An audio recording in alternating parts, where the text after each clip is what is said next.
चलिए अब ध्यान से सुनिए ना। प्रश्नावली आई ख़त्म कर लिया था आपने, अब जे पढ़ना है। ठीक, जे में देखिए प्रतिलोम फलन किसे कहते हैं, यही हमको समझना है।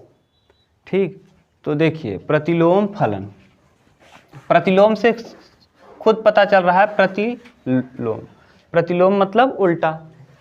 तो इस वाले में यहाँ तक दिखेगा, देखिए राज यहाँ दिखेगा, हाँ प्रतिलोम फलन। ठीक, इनवर्स फंक्शन, अंग्रेजी में कहेंगे इसको क्या, इनवर्स फंक्शन, प्रतिलोम फलन। अब प्रतिलोम फलन किसे कहेंगे, पहले आप इमेज से समझ लीजिए, फिर हम परिभाषा लिख देंगे। यहाँ इमेज क्या है, ये मान लीजिए कोई यक्स है, यक्स का, ठीक, और ये है वाई का। यहाँ एक्स से वाई में क्या है, संबंध है, फंक्शन है ये। तो अगर यहाँ यक्स अवयव है और यहाँ वाई अवयव है, तो यक्स से वाई में जो होगा इसे एफ कहेंगे, और अगर यही वाई से यक्स में हो गया तो इसी को कहते हैं क्या, एफ इनवर्स।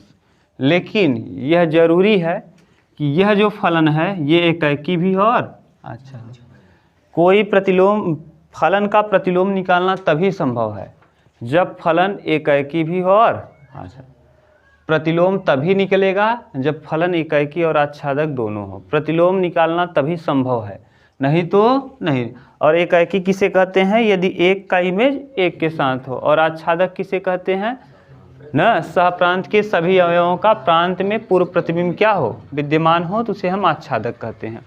यानी इनवर्स निकालना तभी संभव है जब फलन क्या हो, एकाकी और आच्छादक। यानी कहने का सेंस क्या है, यदि, अब देखो परिभाषा यहीं से बन गया, यदि, ये बार बार हिल रहा है यार, कसा हुआ नहीं है क्या।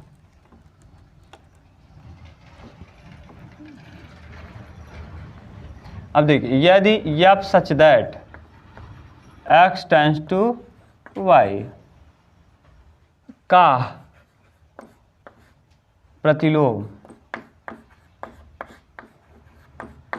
का प्रतिलोम f inverse, f inverse such that, f inverse तभी संभव है, ऐसे लिख दो, तभी संभव है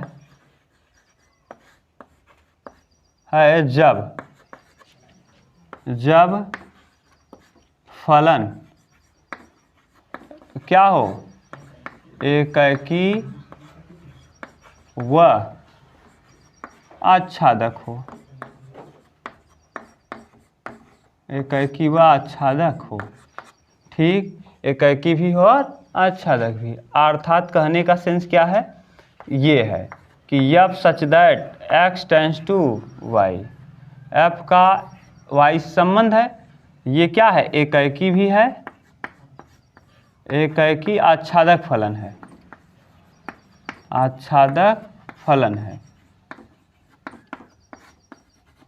तो अब इसका करेंगे हम इनवर्स। तो इनवर्स क्या हो जाएगा, f inverse such that y tends to x, तभी निकाल पाओगे। यानी फलन क्या होना चाहिए, एकाकी और अच्छा, तब उसका इनवर्स निकालना बिल्कुल आसान है। कुछ नहीं करना, y को x, x को y बना देना है बस। ठीक, और एकाकी भी हो आच्छादक भी हो, तो इसका मतलब एक का ये वाला सेंस होगा। देखो ध्यान से, प्रत्येक एकाकी फलन आच्छादक होता है। इसको ए मान लो, इसको बी मान लो, इसको सी मान लो, 1 2 3, ये एकाकी है कि नहीं है, एक का एक आच्छादक है कि नहीं है। क्यों, क्योंकि सहप्रांत के सभी अवयवों का प्रांत में पूर्व प्रतिबिंब, इसका मतलब एकाकी भी है। और अच्छा, अब अगर हम इसका इनवर्स निकालना चाहें तो यफ इसमें क्या है, यफ ये है, यफ बराबर 1 कामा ए कामा 1 न, बी कामा 2 और सी कामा। अब अगर यफ इनवर्स पूछ ले तब हाँ 1 कामा ए, 2 कामा बी, और बोलो। अब क्लियर हो गया होगा आपको कि क्या कहने का सेंस है। अगर मान लो ये एकाएकी न रहा होता, बहुआच्छादक होता, तब हम कैसे इसको रिप्रेजेंट कर पाते? नहीं कर पाते ना। मान लो अगर यहाँ 1 का संबंध 2 के, मान लो बी का संबंध भी 1 के साथ होता, तो हमको लिखना रहता 1 कामा ए और 1 कामा बी, और आपको पता है कि एक अवयव को 2, तो गड़बड़ हो जाता। तो इसलिए हमने कहा कि फलन का प्रतिलोम निकालना तभी संभव है जब फलन एकाएकी हो और साथ के साथ आच्छादक हो। क्लियर? बहुत अच्छे से क्लियर। यानी अगर इन्वर्स निकालने को कहेगा तो सबसे पहला काम आपका होगा कि फलन क्या होना चाहिए? एकाएकी होना चाहिए और अच्छा, और इमेजिनरी काल्पनिक संख्या न तो एकाएकी होता है और न ही, आप समझ गए होंगे। ठीक, उतार लो इसको, फिर हम लोग प्रश्न कर लेते हैं। बहुत सिंपल प्रश्नावली है आज वाला। हाँ आच्छादक भी होना जरूरी है। हाँ तो 2 भी प्रतिबिंब बन सकता है, 3 भी प्रतिबिंब बन सकता है, लेकिन दोनों नियम का पालन करना चाहिए ना। पहले तो एकाएकी होना चाहिए और एकाएकी के साथ साथ क्या होना चाहिए? आच्छादक। तो एकाएकी अगर हो गया तो इसका मतलब 1 का इमेज 1 के साथ है, तो आच्छादक में वही हो जाएगा उल्टा उसका। और आच्छादक पहले दिया होता आच्छादक एकाएकी, तब कन्फ्यूजन हो जाता। आच्छादक 2 भी अवयव का एक प्रतिबिंब हो सकता है ना, 2 बार आ जाएगा, लेकिन इसमें कहा क्या है? पहले एकाएकी। ठीक, उतार लो। चलो देखो, अब क्वेश्चन देख लो। इसमें ज़्यादा प्रश्न नहीं है। प्रश्नावली जे के प्रश्न बहुत सिंपल है। ठीक, आराम से कर लोगे। हमको लग रहा है फलन में सबसे आसान चैप्टर यही है, जे, है ना। इससे आसान कुछ नहीं है। देखो क्या दिया है पहला क्वेश्चन, क्वेश्चन नंबर 1, प्रश्नावली जे, प्रश्नावली 1 जे।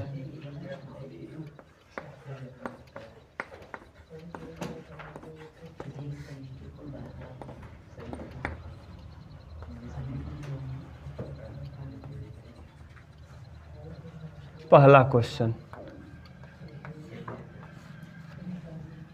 देखिए, पहले प्रश्न में कह क्या रहा है कि फलन f such that r tends to r, real number का संबंध रियल नंबर से है। इसमें कह क्या रहा है आगे कि fx बराबर एक्स स्क्वायर प्लस 1, fx बराबर एक्स स्क्वायर प्लस 1। तो आपको कहा है तो f इनवर्स -5 और f इनवर्स 26, f इनवर्स 26 का मान ज्ञात करें। ठीक, इसका मान आपको ज्ञात करना है। आपसे कुछ नहीं कहा, डायरेक्ट मान पूछा है। जब मान पूछ लेना तो कुछ नहीं करना है आपको, माना हल करना है, डायरेक्ट हल करना है। माना f इनवर्स -5, ये f इनवर्स है, f इनवर्स -5 बराबर मान लेना है क्या? x।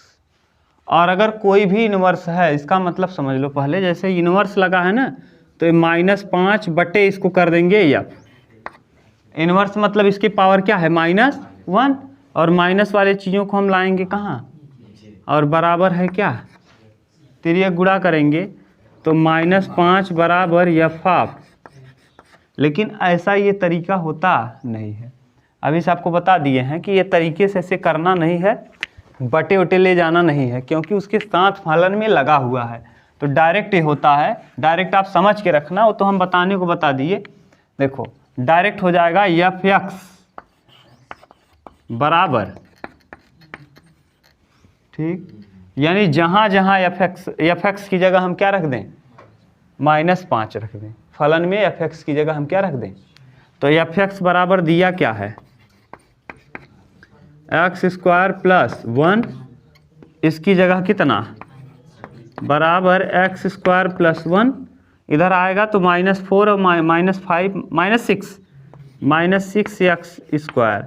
अब ऐसा बताओ, किसी संख्या का वर्ग ऋणात्मक होता है? अतः यह संभव, हाँ यह संभव नहीं, यह संभव नहीं। उत्तर मिला लेना उमेश, यह संभव नहीं है। ठीक भाई। एक प्रश्न और कहा है F26 के लिए, फिर वही करेंगे आप। माना F इनवर्स 26 बराबर कितना x, तो f ऑफ x बराबर बोलो क्या हो जाएगा 26।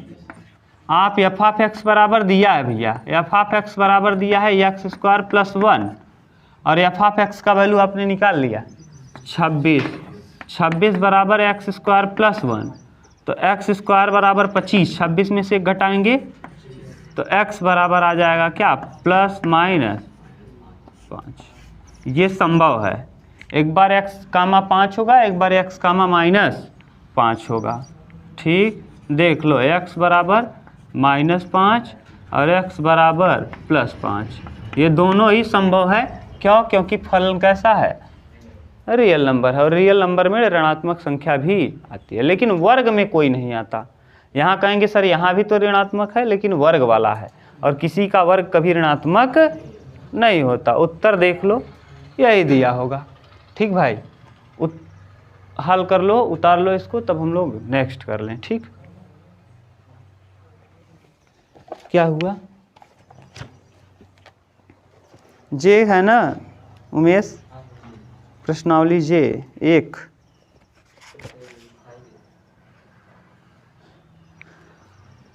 हाँ, एक फाई है, कुछ नहीं। ठीक, इसमें कोई नहीं है, कोई संभव नहीं है। -5 कामा 5 दिया है। ठीक, देख लो उत्तर, उतार लो। चलो देखो दूसरा। मौसम थोड़ा सा वो है ना, जो हाँ जो थोड़ा सा हिसाब से नहीं रहेगा तो इस समय तेल वाला सामान ज़्यादा खाओगे तो बीमार पड़ जाओगे एकदम ना। बारात वारात में जाओ तो बहुत लहा के रहो एकदम। हाँ, किसका नहीं, ज़्यादा खाने वाली बात नहीं है, तेल वाला सामान पूरा है। अब लीवर हमेशा, जैसे आप लोग हमेशा खाए हो क्या नॉर्मल खाना, अब जो बारात में बन रहा है वो नॉर्मल खाना नहीं है, पूरा एकदम तेल मिला के उसको बनाया गया है। थोड़ा सा इधर उधर हुआ, अब जानते हो उतना पाचन, जैसे रोज़ रोज़ जो काम करो वो काम आप कर पाओगे। अब आपका पेट भी रोज़ रोज़ की नॉर्मल खाना को पचा रहा था, एक दिन आपने तेल वाला खाना ज़्यादा खा लिया, न खाए हो पेट भर ही, लेकिन वो ज़्यादा माना जाएगा। क्यों? क्योंकि उसमें फैट वाली मात्रा ज़्यादा है, इस वजह से थोड़ा सा गड़बड़ हो जाता है। ठीक, अरे भैया जैसे आपको हम कहें 3 किलोमीटर साइकिल चलाओ, तो रोज़ चलाते हो कोई फ़र्क नहीं पड़ेगा। अगर 15 किलोमीटर एक दिन चला दो तब पहले दिन दर्द करेगा, 10 दिन 12 दिन बाद आपका सही हो जाएगा, लेकिन पहले दिन वो दर्द ही करेगा। वही है हाल। ठीक, चलो देखो सेकेंड नंबर।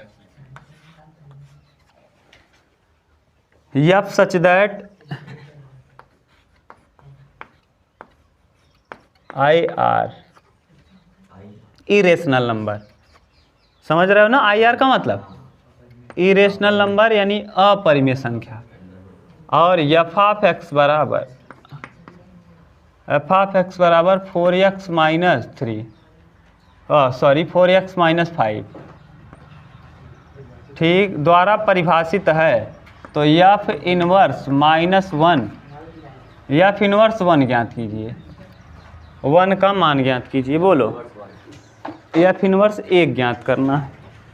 बताओ फिर से वही मान लोगे, माना ना लोग, माना f inverse 1 is equal to कितना 4x माइनस x मान लेंगे, सॉरी x, तो f(x) बराबर 1 हो जाएगा। अब यहाँ दिया है f(x) बराबर 4x माइनस 5। अब बताओ f(x) का वैल्यू आपने समीकरण 1 में क्या निकाला है 1, तो यहाँ रख देंगे 1 बराबर 4x माइनस 5 और 1 6, 4x बराबर 6, तो x बराबर 6/4 यानी 3/2, यही दिया होगा क्या आंसर। ठीक, देख लो बस 3/2। हाँ, ये परिमेय जो है ये परिमेय है, तो परिमेय क्या परिमेय के अंतर्गत नहीं आता। देखो अगर ध्यान से देखोगे नेचुरल नंबर, होल नंबर में नेचुरल नंबर शामिल है, जितनी बड़ी वाली चीज़ें होंगी छोटा वाला उसमें शामिल जरूर रहेगा। ध्यान से सुनो, नेचुरल नंबर, उसके बाद होल नंबर, उसके बाद होल नंबर के बाद क्या लिखते हो, इंटीजर। देखो सबसे पहले नेचुरल नंबर आया, फिर इसमें जीरो नहीं था, इसमें जीरो आ गया, जीरो के बाद ऋणात्मक वाली चीज़ें आएंगी, ऋणात्मक वाले को क्या कहते हो, पॉजिटिव इंटीजर, निगेटिव इंटीजर। तो इंटीजर आया, पूर्णांक आया, पूर्णांक में पॉजिटिव भी होगा और निगेटिव। फिर परिमेय आएगा रेशनल नंबर, फिर आएगा इरेशनल नंबर। अब ये बताओ क्या नेचुरल नंबर होल नंबर में नहीं है मौजूद है। यहाँ तो मान लो 1 2 3 1 2 3 4 ऐसे चालू है, यहाँ जीरो चालू है, 0 1 2 3 4। अब बताओ है कि नहीं इसमें मौजूद, 1 2 3 4 इसमें मौजूद है। हाँ, अब बताओ इरेशनल नंबर में ये वाला मौजूद होगा कि नहीं। रेशनल नंबर इंटीजर में ये वाला, होल नंबर इंटीजर में मौजूद होगा, फिर इंटीजर रेशनल नंबर में मौजूद होगा, रेशनल नंबर इरेशनल में मौजूद होगा। तो रेशनल नंबर है, ये इरेशनल क्या मौजूद रहेगा कि नहीं ना। तो धारण किया है सभी सेट को, ठीक, उतार लो।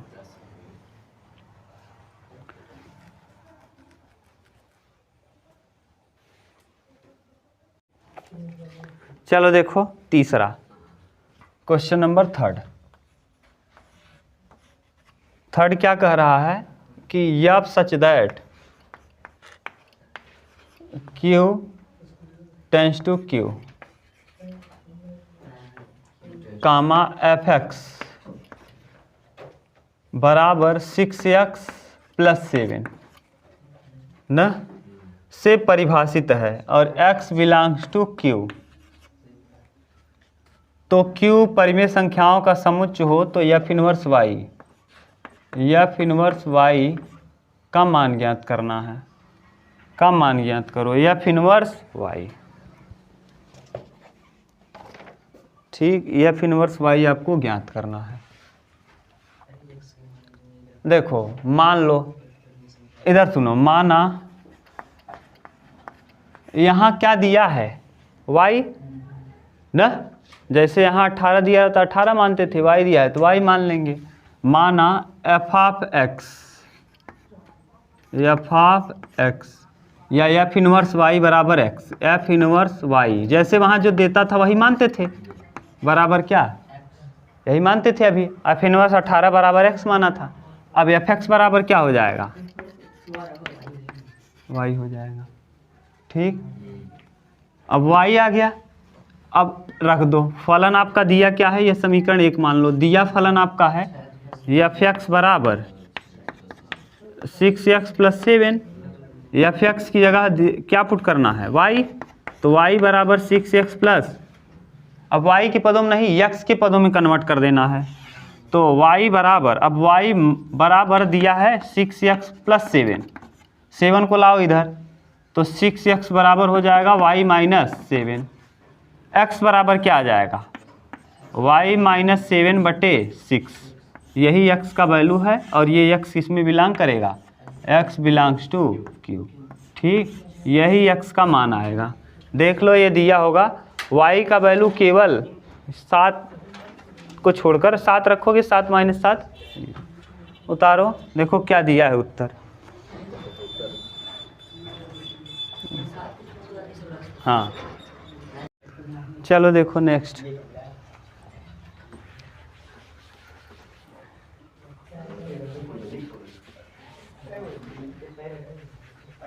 ए दया, हाँ लास्ट देखो, हाँ क्वेश्चन नंबर अंतिम। देखिए क्या कह रहा है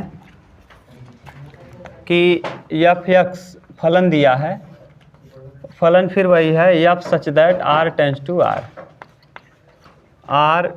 r न कामा fx बराबर x² + 4, ठीक, से परिभाषित फलन f इनवर्स 40 और एफ इनवर्स 8, 20 ज्ञात करना है ना, दोनों ज्ञात करना है। एक तो आप सिंपल है जैसे करते आए हो वही अभी तक मान लेंगे। फिर यहाँ देखो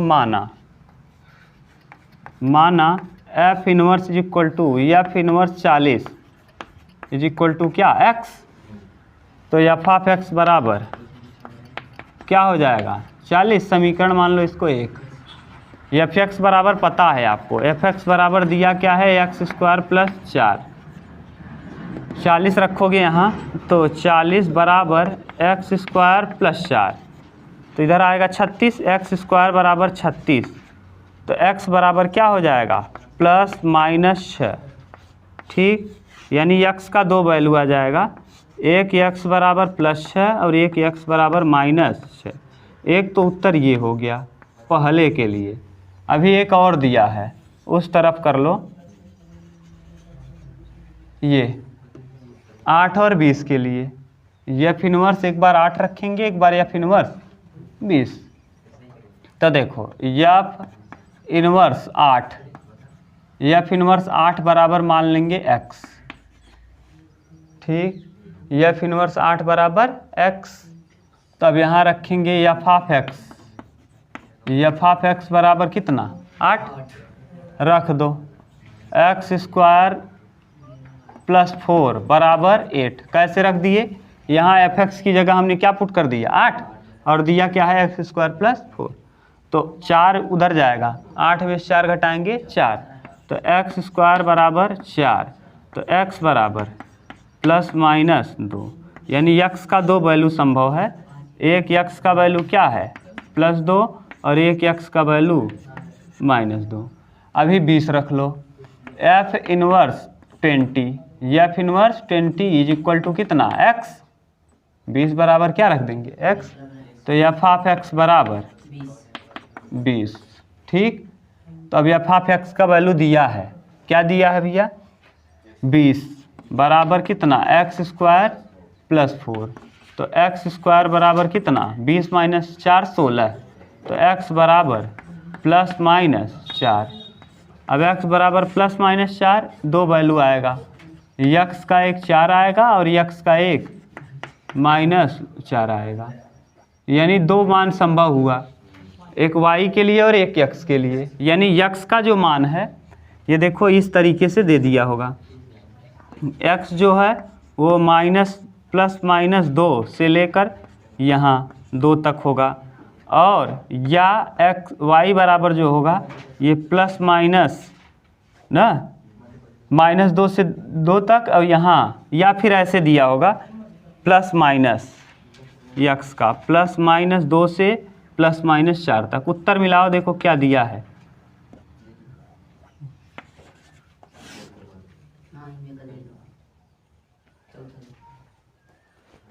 मिला लो। ठीक, इस तरह से ये प्रश्नावली आपकी हुई फिनिश। देख लो जो भी दिया होगा आप मिला लो अपना। ये आपका ख़त्म आज ना, कहाँ, अरे उसको। ठीक, अब अगला प्रश्नावली हम लोग कल कर लेंगे ना, आज इतना ही। कल IJOKL ख़त्म कर लेंगे तो आपका ये ख़त्म, फिर हम लोग इनवर्स पढ़ना चालू करेंगे। ठीक, हाँ।